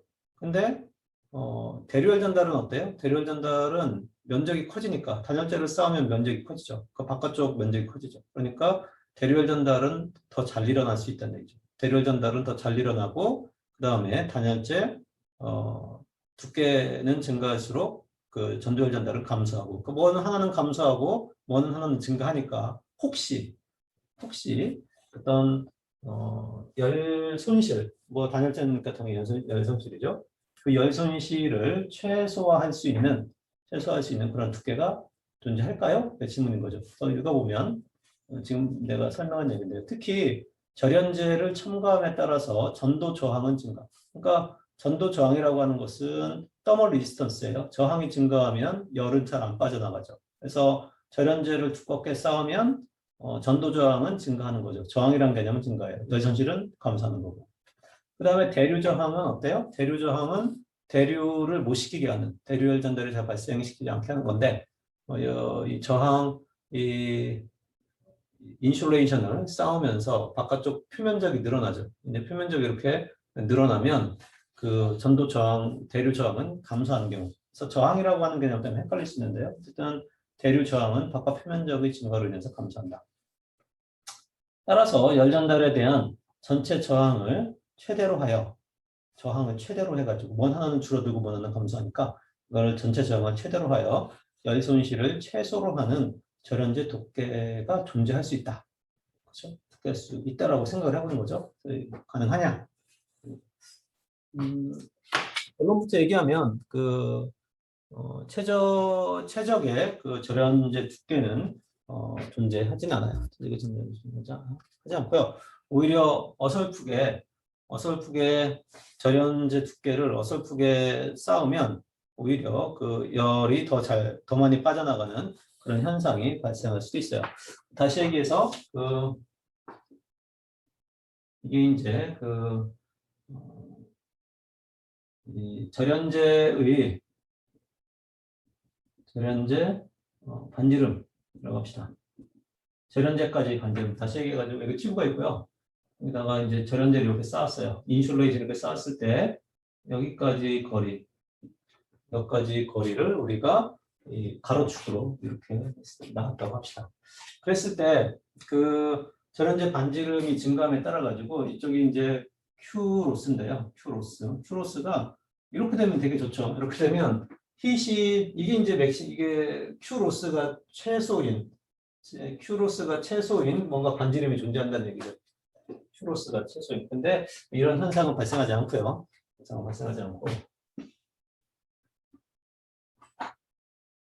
이런 현상이 발생해요. 그래서 오히려 절연제 두께를 쌓아가지고 이 반지름이 뭔가 조금 이 적절하다는 표현보다도 뭔가 안 좋은 케이스가 돼버리면 오히려 열 손실이 더 커진다는 얘기죠. 이 위치가 바로 이제 R 크리티컬이라고 하고요. 계산을 해보면 이를 R 크리티컬이라고 하고요. 얘를 H분의 K, 이와 같은 값을 가진 이 위치, 이거를 임계절연 반지름이라고 임계절연 반지름. 임계절연 반지름이라고 하는데요. 그래서 두께를 여기서부터 두께를 이렇게 쌓아 올라가는데 잘못해가지고 잘못 쌓으면 두께를 잘못 설정을 하면 오히려 열 전달이 더 잘 돼가지고 손실이 더 늘어난다는 얘기예요. 그러니까 내가 단열재라고 하는 것을 설치하는 이유는 열 전달이 작게 되도록 열 전달이 열 외부로부터 그 튜브 안에 있는 핫 플루이드가 됐든 고냉을 잘해야 될 때도 있고요, 고온을 잘해야 될 때도 있는데요. 어쨌든 안에 있는 그 유체의 흐르는 유체가 열이 잘 안 빠져나가도록 하고 싶은데 잘못해가지고 적절하게 잘못 선택을 하면 오히려 더 열량이 더 증가해요. 단열재를 쌓으면 쌓을수록 더 증가해요. 손실이. 그리고 나서 이렇게 감소하는 이러한 경향을 보일 수도 있다는 얘기죠. 그래서 문제에서 요구하는 것처럼 최적의 단열재의 반지름, 최적의 단열재 두께는 존재하지. 이 OX 문제 내면 여러분은 풀 수 있어야 돼요. 근데 이 OX 문제를 가끔씩 내기도 해요. 최적의 단열재 두께는 존재한다. OX. 존재하지 않는다예요. 최적의 단열재 두께는 존재하지 않는다는 거죠. 그러면 이걸 어떻게 우리가 한번 이론적으로 찾아낼 것이냐 하는 게 문제인데요. 자, Q 로스가 이렇게 된다면 이거랑 비슷하게 한번 대응을 한번 해보면 더멀 리지스턴스 개념으로 어떻게 돼요? 더멀 리지스턴스 입장에서 보면 얘는 이런 형태가 되겠죠? 그렇잖아. 그 히트 로스, 열 손실적인 측면에서는 이와 같은 형태가 된다면 이 더멀 리지스턴스는 이런 형태가 돼요. 홀딩 워터죠? 홀딩 워터. 물을, 그러니까 결국에는 내가 RT를 구해서 개념 얘기하자면 R 토탈을 구한 다음에 얘를 2번 미분했어. R에 따라 가지고. 왜냐하면 지금 그 두께는 변수죠. 얘기해가지고 아까 얘기한 것처럼 튜브가 있고요. 튜브로부터 단열재를 쌓아가는 얘는 지금 변수죠. 변수죠. 근데 이 단열재 두께에 따라서 토탈은 바뀌죠. 더멀 리지스턴스는 계속 바뀌어요. 토탈은. 그러니까 단열재 두께의 변화, 그쪽 단열재 외경 두께의 변화에 따른 이계도 함수 2번 미분했을 때 얘가 어떻게 돼야 돼요? 그러니까 얘가 이게 0보다 크면 바로 이런 형태가 되는 거죠. 뷰비가 점점 커지잖아. 이렇게 되면 이런 형태인 거고 결국에는 이렇게 돼버린다면 최적의 단열재의 두께는 존재하지 않는 거죠. 차라리 이 R 토탈이 만약에 이런 형태였다. R 토탈이 이런 형태였다면 결국에는 2번 미분한 값이 0보다 작아졌다면, 그렇죠? 이렇게 점점 작아지면 이거는 어때요? 이거는 이거랑 반대인 거죠. 이거랑 반대가 되지. 그러니까 최적의 히트 로스를 가장 작게 하는 그런 값이 존재하는 건데 이런 값은 안 나온다는 얘기죠. 그럼 어쨌든 이 값이나 이 값이나 극값인데요. 이 극값은 어떻게 해서 구해요? 극값은 한 번 미분하는 거죠. dr분의 dr 토탈 한 번 미분한 이게 이제 극값인데 이걸 0으로 놨을 때 그때의 r 값이 방금 얘기한 임계절연 반지름 되는 거예요. 임계절연 반지름 되는 거죠. 오케이. 그 다음 슬라이드를 보면 이제 여러분들이 이 열장 있죠? 그래서 열장 크게 두 개죠. 하나는 이쪽에 의한 전도, 그다음에 바깥쪽 이쪽에 의한 전도, 그리고 여기 이쪽에 있어서 이 대류에 의한 열전단 두 개가 있는 거죠. 물론 여기 여기 표면 온도를 중심으로 해서 지금 기술한 거예요. 그래서 R 토탈을 다시 써보면 단위 길이당 이게 프라임 붙은 거는 뭐라고 그랬어요? 단위 길이라는 뜻이었었죠. 단위 길이당 연정은 얘의 연정은 뭐예요? 2파이 KL에 ln r1분의 r. 이게 변수죠. r는 여기 있는 게 왔다 가다 보니까. 그 다음에 이제 바깥쪽에 대한 부분이니까 2파이 또 뭐예요? HA분의 H 곱하기 2파이 R2, R이죠? R. 그 다음에 단위 길이가 lnx니까 이렇게 되는 거죠. 2파이 R, H 곱하기 2파이 R죠. 이게 R 토탈이에요. 이 R 토탈을 R에 따라서 한번 미분해요. 이 R 토탈을 R의 변수니까 R에 따라서 한번 미분해서 0을 놓으면 바로 H분의 K라는 값이 얻어지는 거고요. 얘를 두 번을 미분했어요. 그러니까 그 값이 이렇게 그 스필링 워터인지 홀딩 워터인지 이제 그거를 판단하기 위해 가지고 두 번 미분했을 때 계산해 보면 이 항상 0보다 크게 나와요. 그래가지고 최적의 그 열 손실을 최소화하는 그러한 반지름은 존재하지 않는다. 이거를 여러분들이 이해했으면 좋겠어요. 이게 이제 3.6의 핵심적인 내용이고요.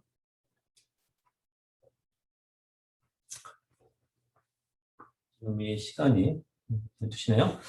자, 그 열 에너지 발생이 있는 전도 이거 한번 살펴봅시다.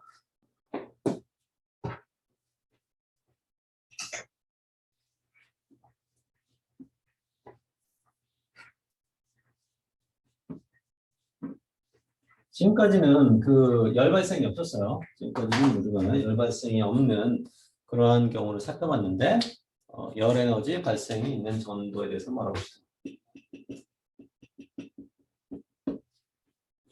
에너지 발생이 있는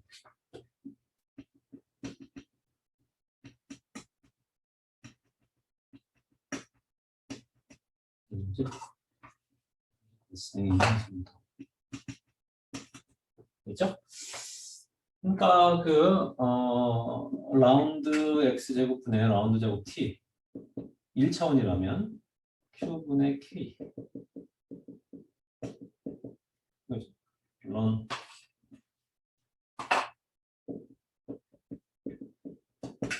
편되죠. 근데 지금 우리가 정상 상태잖아. 근데 1차원 정상 상태예요. 그러니까 1차원이고요. 정상 상태야. 근데 열 발생이 있는지 없는지는 우리가 지금까지 고려는 안 했었죠. 근데 열 발생이 만약에 이렇게 있다라면은 그 이 온도 분포가 어떻게 될 거냐 그런 거죠. 온도 분포가 어떻게 될 거냐 뭐예요.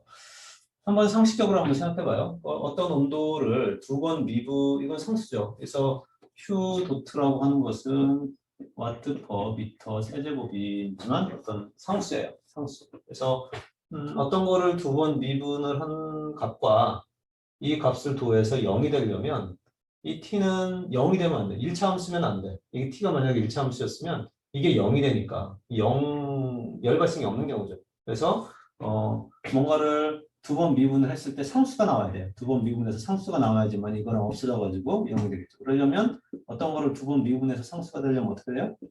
2차 함수 형태가 되겠죠. 뭐 이렇게 쓰기도 하고요. 여러분들 뭐 고등학교 때는 뭐 AX제곱 bx 플러스 c 이런 게 익숙하겠죠. 이와 같은 2차 함수 형태의 그 값이 나와야지만이 해당이 되겠죠. 물론 그 실제로 이 미분방 형식을 풀다 보면 이게 a는 없어지고요. 이 두 개의 변수의 형태로만 표현이 되도록 되어 있어요. 보면 이 3.45식 같은 경우죠. 그래서 3.45식과 같이 t는 2차 함수의 형태는 띄고 있대. 2차 함수의 형태는 띄고 있대. 이렇게 세 개를 다 모르는 건 아니고요. 2k분의 q 도트죠. x제곱 더하기 c1x c2 이와 같은 그 2차 함수의 형태를 가지고 있어요. 미분방식 풀면 되지, 여러분. 어려운 미분방식도 아니고. 오케이. 자, 이렇게 됐을 때요. 그 변수가 이게 C1도 있고요. C2도 있는데 결국에는 이거를 풀려면 물론 여기서 t는 뭐만의 함수예요? 이 미분방 형식에서 t는 x만이 함수죠. 그러니까 얘를 우리 책에 있는 것처럼 파셜로 더 이상 쓰지 않고 t로 쓰게. 자, 그렇다면 이게 두 개의 경계 조건만 있으면 풀 수 있어요. 왜냐하면 C1과 C2가 모르는 값이고 두 개의 경계 조건만 아니면 풀 수 있어요. 자, 그러면 그 여러분들 그림 3.10 슬라이드에는 지금 나타내지 않았지만 그림 3.10을 보면 한쪽 벽면이 이렇게 열 발생이 있고요. 한쪽 벽면이 TS1으로 유지되고 있고요. 3.10이에요. 다른 쪽 벽면이 TS2로 유지되고 있어요. 그리고 여기는 열 발생이 있어. 이런 경우에 여기 물론 여기는 대류 조건이에요. 대류 우리 책에 있는 것처럼 이거 대류 조건, 이거 대류 조건 그렇죠. 여기하고 대류 조건 이렇게 있어요. 자, 그랬을 때 이게 직선이 아니라는 얘기예요. 그러니까 이게 직선 마음이 오늘 좀 틀렸는지 직선인데 어쨌든 이게 직선으로 이렇게 돼서 안 된다는 얘기예요. 직선이 될 수 없죠. 이게 살아있으니까 Q가 살아있기 때문에 열 발생이 없으면 직선이죠. 아까 우리 처음에 슬랩 오늘 수업 맨 처음 시작할 때 예제처럼 이게 Q가 없으면 당연히 직선인데 Q가 살아있기 때문에 실제로 얘는 직선 형태가 아니라 이와 같은 2차 방정식 형태, 2차 방정식 형태가 나오는 걸 볼 수 있어요.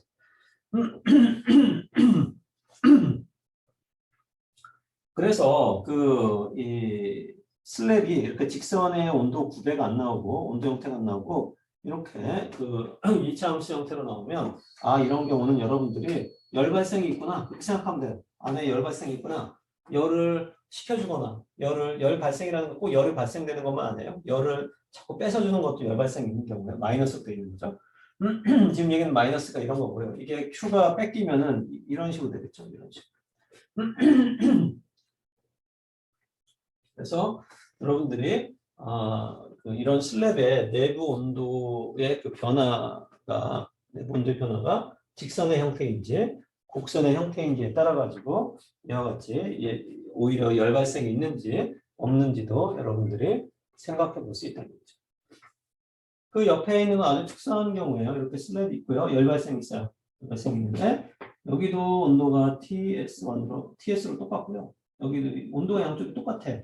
TS로. 두 번째 경우죠. 온도가 TS로 똑같아요. 더군다나 온도가 똑같은 데다가 이쪽 대류 조건도 똑같아. T 인피니트하고 H도 똑같고 T 인피니트하고 H도 똑같아요. 그 얘기는 뭐냐면 만약에 내가 이 슬랩을 딱 중앙으로 반으로 나눈다면 여기를 X를 0으로 놓고요. 점선인 부분을 0으로 놓고 여기를 X를 L로 놓고 여기 X를 마이너스 L로 놓으면 이 양쪽이 딱 대칭을 이루어야 된다는 거예요. 대칭. 그래서 왜냐하면 이 점선을 사이에 두고 얘는 균일한 열 발생이니까 얘가 균일하지 않은 거지만 균일한 열 발생이기 때문에 균일하게 열이 발생되기 때문에 이 점선을 중심으로 해서 완전히 대칭인 경우가 되는 거죠. 그래서 이런 경우는 온도 분포 어떻게 돼야 돼요? 이렇게 완전히 대칭인 온도 분포가 되겠죠. 교재에 나오는 것처럼. 그리고 중앙부에서는 기울기가 0이에요. 여기는 이 부분에서의 온도 구배는 제로예요. x가 0일 때 온도 구배는 0에 해당되는 거죠. 그래야지 열이 좌측으로 담고 우측으로 담는 거죠. 그래서 이와 같은 그 형태를 띠고 있는 거를 우리가 또 이제 특수한 경우로서 살펴볼 수가 있어요. 오케이.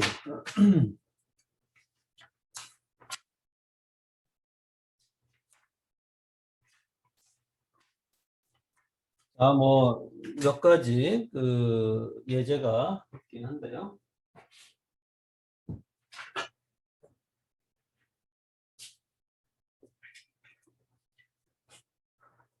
다음 슬라이드를 한번 보여봅시다.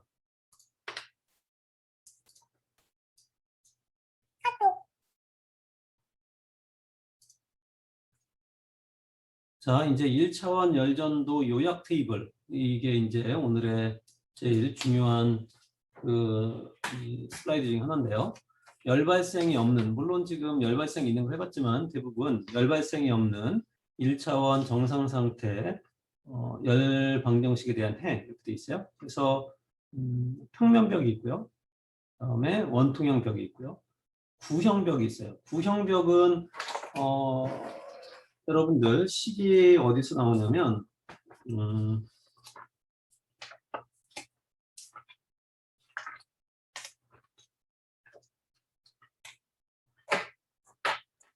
2.29식이에요. 2.29식. 그래서 구형벽은 2.29식. 그 다음에 원통형벽, 실린더리컬은 2.26. 그 다음에 평면벽은 파르티션 코디네이트죠. 근데 지금 1차원이에요. 1차원이고 R 방향밖에 없어요. 근데 원통형 벽하고 구형벽의 R은 서로 틀리다는 걸 여러분들 알아줘야 돼요. 그러니까 원통형 벽 같은 거 아까 어땠어요? 이와 같은 그 원통형 튜브가 이렇게 있으면 이 중심부 앞쪽으로 바라보면 중심부에서 빠져나가는 앞에서 보면 이렇게 튜브 두께가 있더라면 열이 이렇게 방사선으로 이렇게 빠져나가는 거죠. 이런 방향으로 R 방향으로 열이 빠져나가는 거예요. 이렇게 열이 왜 등원선이 이렇게 표현됐으니까 빠져나가는데 그 스페리컬 코디네이트는 그 식에서 그 보는 거하고는 좀 틀리죠. 스페리컬 코디네이트는 어떠한 특징을 가지고 있어요?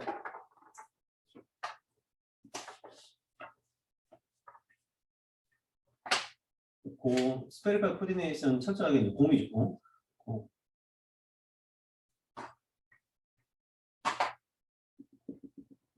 뭐 공처럼 보이는지 모르겠는데 원점이 있고요. 어디로? 이런 방향이에요. 이런 방향. 뭐, 이렇게 이게 R 방향이지. R 방향. R 방향이니까 중앙에서 빠져나가는 거예요. 중앙에서. 근데 그 실린더리컬 코디네이트만 해도 어때요? 여기가 X. 이제 칼티시안을 여러분들이 감각적으로 편하니까 계속 칼티시안을 그리긴 하는데요. 이게 파이죠. 그리고 여기다 이렇게 수선의 발을 내리 이 부분 바로 이게 R 방향인 거예요. 이게 R 방향이에요.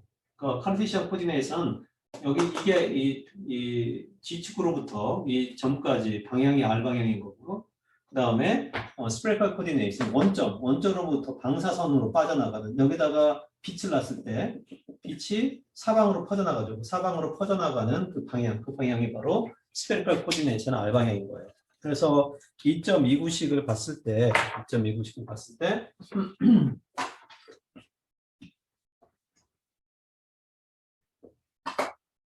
그 맨 앞에 있는 식만 한번 써보면 R 스퀘어분의 1 그다음에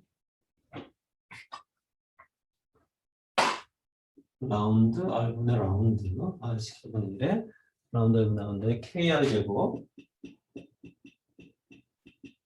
그 다음에 파이가 있고요. 그 다음에 세타가 있겠죠. 당연히 세타 방향, 파이 방향. 이 파이 방향, 세타 방향은 지금 뭐 잡기 나름이긴 하지만 뭐 여기다가 미소 최적을 뭐 어떻게 잡아가지고 이렇게 나가는 거죠. 되나?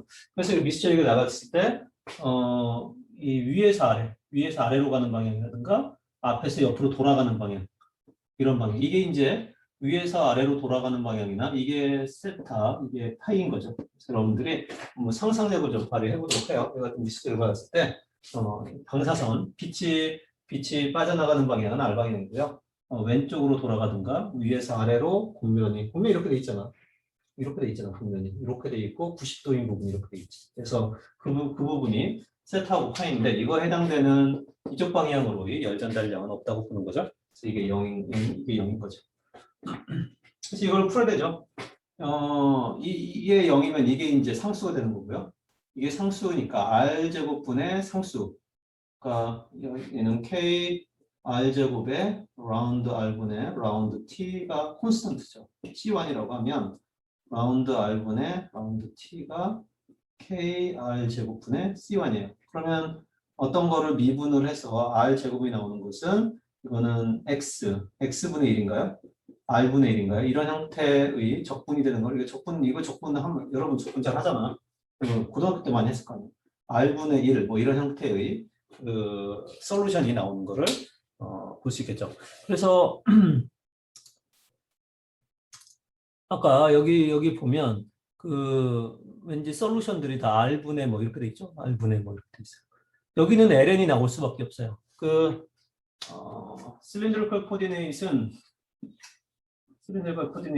그 식 자체가 이 지금 공유 화면에서 보듯이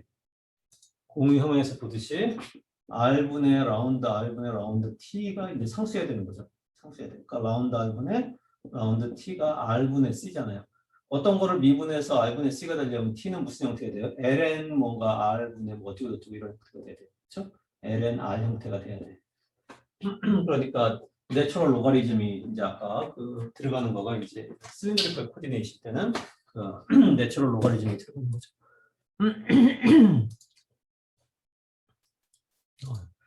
수업을 그만하라고 하는 거기. 자, 그래서 여러분들 보면 열 방정식이 있고요. 열 방정식이 있고 평면 벽을 통한 온도 분포, 그 다음에 원통형 벽을 통한 온도 분포, 구형 벽을 통한 구형 벽은 여러분 상상을 해봐. 구형 벽도 두께가 있죠. 이렇게 동그란 공이 있으면 바깥쪽에 어떤 두께를 가지고 있는 구형 벽이 있을 수 있는 거죠. 그리고 이제 그거를 이용해서 이제 연료속을 구한다든가 열전달률, 열저항을 여러분들이 산출해낼 수 있는 거죠. 물 한 잔만 먹고 올게요. 목이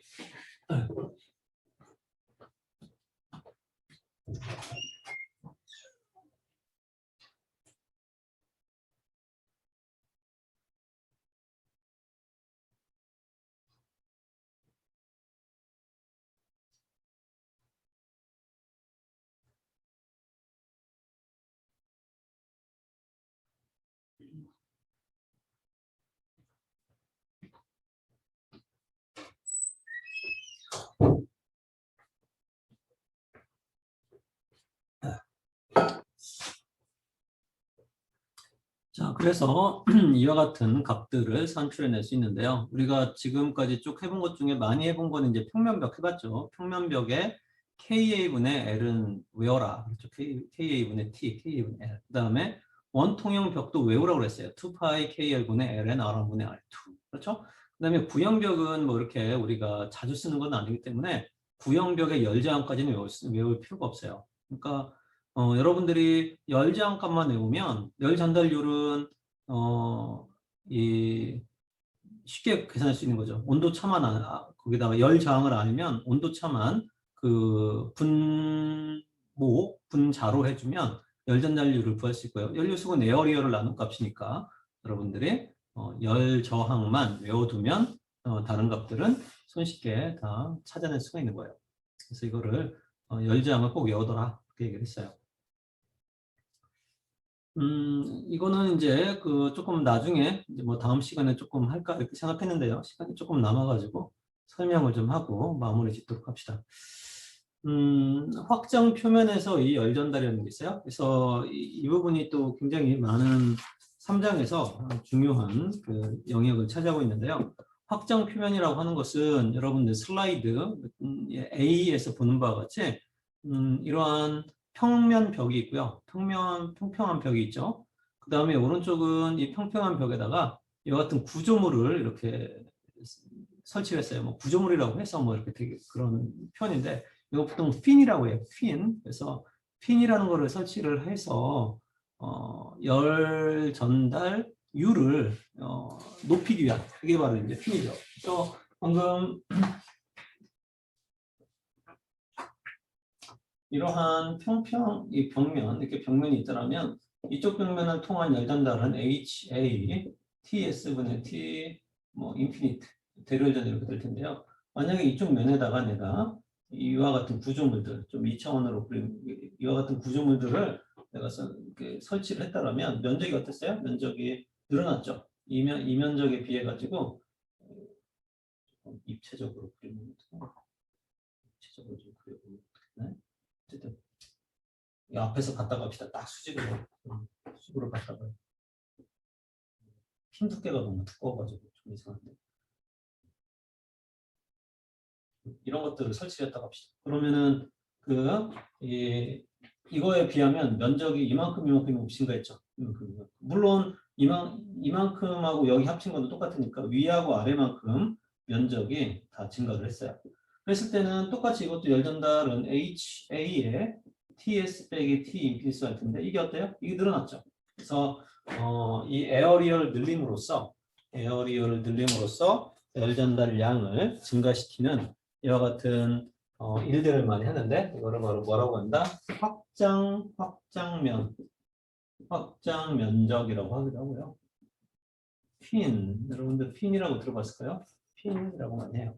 그래서 여러분들 지금 컴퓨터, 집에 있는 컴퓨터만 뜯어봐도 CPU 위에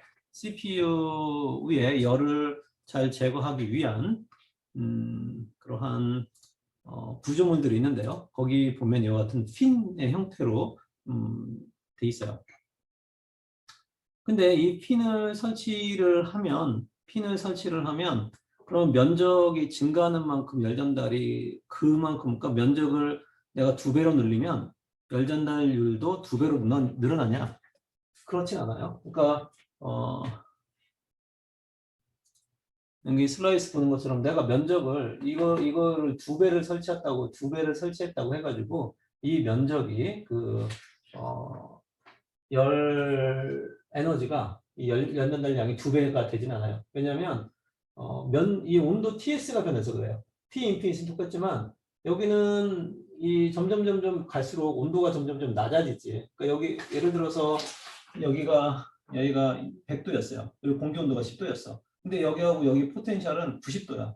델타 T가 90도만큼으로 해서 열 전달이 발생하는데 물론 여기는 100도지. 근데 여기는 100도지만 점점 여기로 갈수록 어떻게 돼요? 온도가 점점 낮아지죠.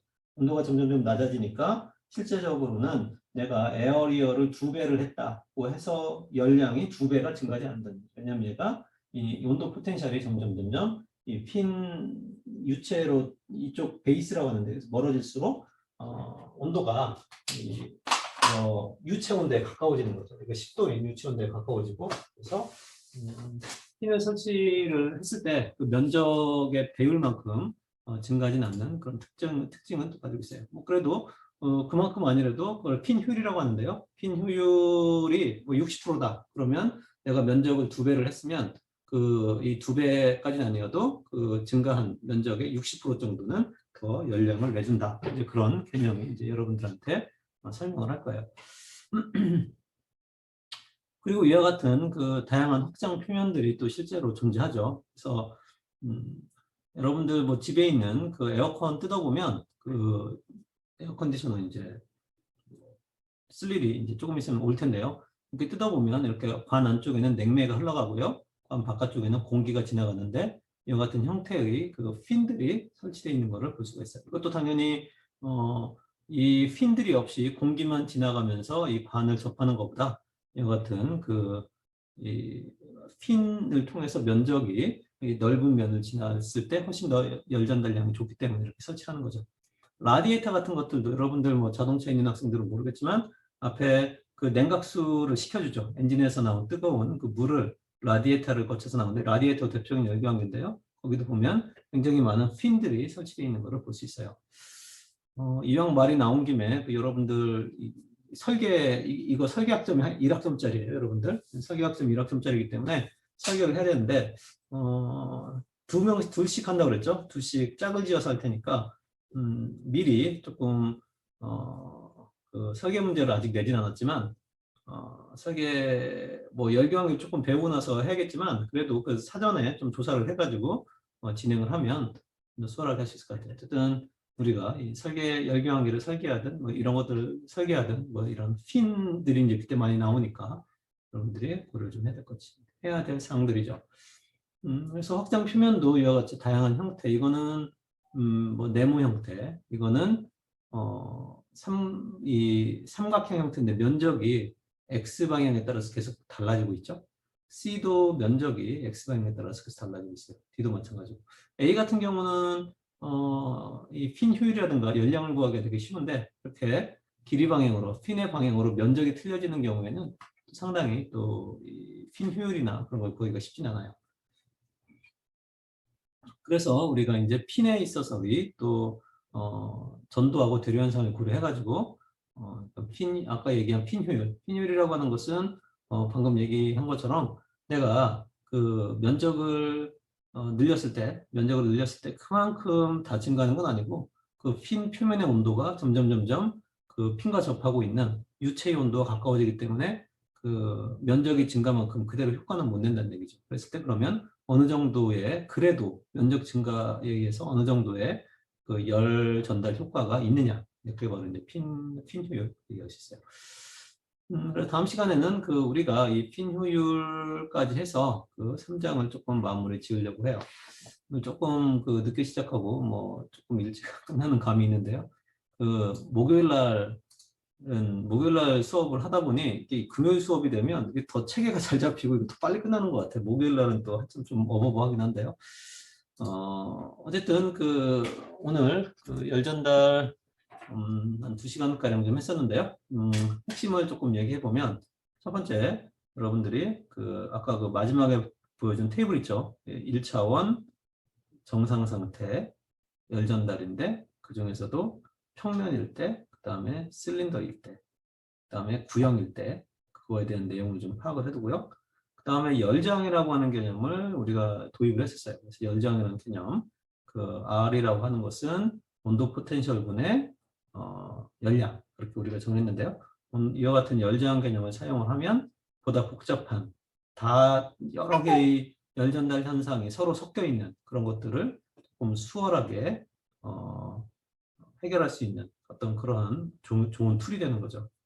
그리고 이제 아까 그 재밌는 문제 한번 해봤죠. 임계절연 반지름이라는 그 중요하고 뭐 중요하진 않지만 어쨌든 좀 재미있는 그런 문제였어요. 일단 한번 살펴보고요. 뭐 열 발생이 있는 경우는 직선의 형태, 그 벽을 통해서 직선의 형태의 열 분포가 나오는 게 아니라 곡선의 형태, 특히 2차 방정식 형태로 나온다라는 거. 그리고 다음 시간에는 방금 소개한 확장면에 대해서 우리가 좀 알아보도록 하겠습니다. 그래요, 여러분들. 뭐 수업 끝난 학생들은 이제 점심도 맛있게 먹고요. 또 오후에 또 수치에서 끝난 학생들은 또 그때 또 합시다. 이상으로 해서 수업을 마칠 때니까 다음 주에 또 보도록 합시다. 예, 수고했어요. 연습 문제 풀이 잘 안 되면 우리 홍경희 학생한테 문의하도록 해요. 알겠죠?